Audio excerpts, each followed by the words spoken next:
Iran ilirusha safu ya makombora ya balestiki katikati mwa Tel Aviv Ijumaa. Mashambulizi hayo yalijeruhi watu 34.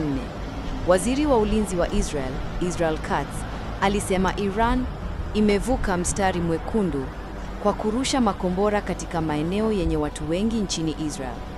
Tehran ilirusha chini ya makombora 100 ya uso kwa uso katika mawimbi mawili, na mengi yao yalizuiwa, jeshi la Israel lilisema. Kiongozi mkuu Ayatollah Ali Khamenei hapo awali alisema Israel inapaswa kutarajia adhabu kali kwa shambulio na mapana la Israel dhidi ya mpango wa nyuklia wa nchi hiyo na uongozi wa kijeshi.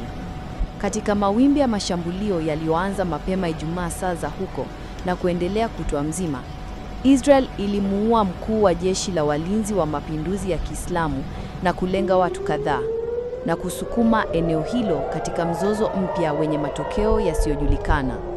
Rais Trump aliambia The Wall Street Journal siku ya Ijumaa kwamba alikuwa anafahamu kuhusu mipango ya Israel ya kushambulia Iran. Kumbuka, haikuwa habari, ilikuwa tunajua kinachoendelea. Hapo awali aliutaka uongozi wa Iran kufanya makubaliano kabla ya kuwa hakuna kitu kilichosalia.